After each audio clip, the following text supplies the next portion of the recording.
cut you down. Let me tell you that God's gonna cut you down.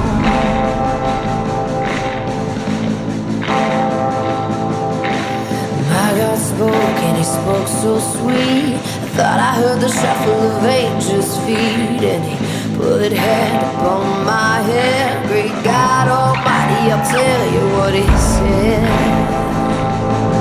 Go tell her long-tongued liar, tell that midnight rider, tell the gamblers, the revelers, the backbiters, tell them that God's gonna put them down. Tell them that God's gonna strike them down. You may run for a long time, run on for a long time, run on for a long time. Let me tell you that God's gonna cut you down.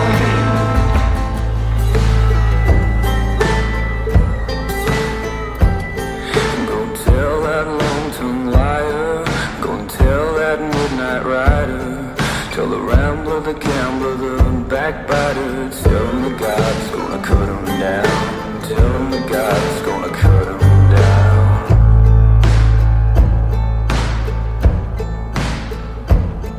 You can run on for a long time, run on for a long time, run on for a long time. But sooner or later, God will cut you down. Sooner or later, God will cut you down. Tell them that God's gonna strike them down.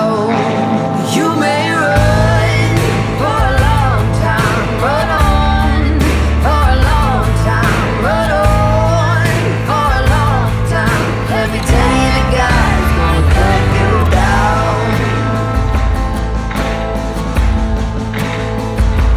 You may throw your rock, hide your hands, working in the dark against your fellow man. But as sure as God made the day and night, what you do in the dark will be brought to light. You may throw your rock and hide your hand, working in the dark against your fellow man. But as sure as God made black and white, what's done in the dark will be brought to light. You can run on for a long time, run on for a long time, run on for a long time. Sooner or later, God will cut you down. Sooner or later, God will cut you down.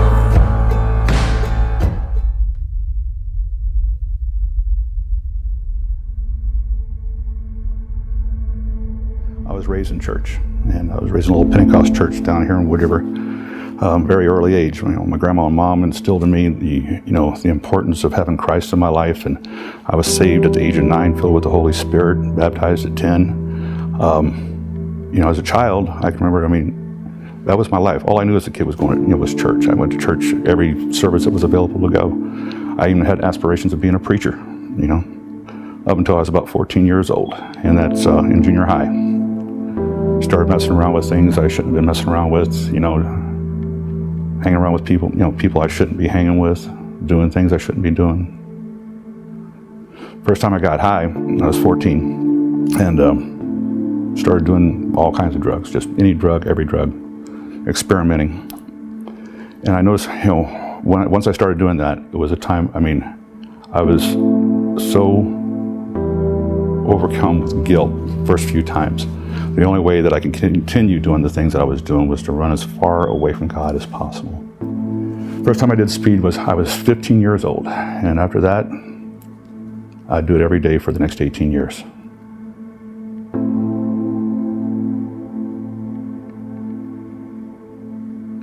And it was an addiction that I quit doing all the other drugs, but speed was it. That was my lifeblood. And early on, during those first years, I was, it seemed good. I had a very successful period of time in my life, my late teens, early 20s. I was an addict, but I was a very functional addict. I had some, several successes. My family and I had a small chain of video stores. I've, had a video production studio. which was a big deal back in the early 80s because, not, before computers and stuff, to have your own video production studio was pretty cool. Had a talent agency, managed several bands, one in particular that really rose to the top, became very, very popular. Took them right to the brink of signing a major record deal, and toured with them everywhere from Chicago to Mexico City, Mexico, and was living that life, that rock and roll lifestyle, just having a blast. And why would I want God? Why would I want to give all that up? I was, had money and just living in the fun life, man. Sin's shiny. Sin looks good.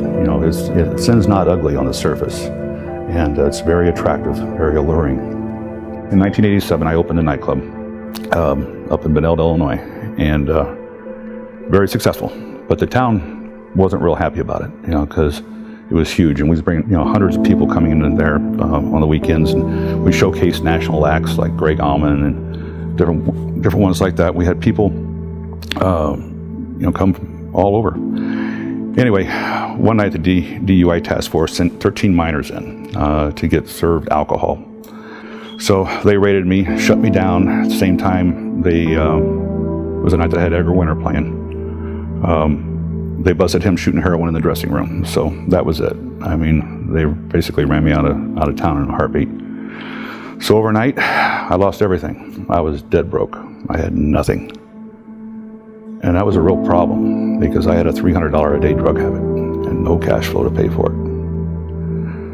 So it wasn't very long after that, I got into manufacturing methamphetamine and other drugs as well, but methamphetamine was a deal. And shortly after that, I was dealing drugs, we was smuggling drugs, I was making meth here, we was moving cocaine from Detroit to St. Louis, pot from Arizona to St. Louis, moving a lot of it. It didn't take long for the police to get onto what I was doing, and they were all over me. It got really hot here. So I opted to move my wife and kids and go to Phoenix. We got the heck out of Dodge. Every time I moved like every month or so. I just created a new identity, and I'd be living under a different name. Matter of fact, it was several years. Most people that knew me in Arizona, even my close associates, didn't know my real name, and that's how I eluded getting caught for so long. And this went on, and I was has a lot of near close calls, but it seemed like I was always running out the front door as the cops were coming in the back. I always seemed to get away. I had a meth lab in the garage, and they came in on me hard, 7 o'clock in the morning. They raided my house. I got outside and I'm looking around and I'm like, what in the world? I'm like, there's SWAT and there's ATF, DEA, and cop cars as far as I could see. There's military vehicles and helicopters overhead. I'm like, what is all this about? And got me in the back of the cop car, and the cop told me, he said, because I noticed the cops they're all high-fiving each other, they're all excited. And he told me, he says, they're all excited because they just caught one of Arizona's top 10 most wanted.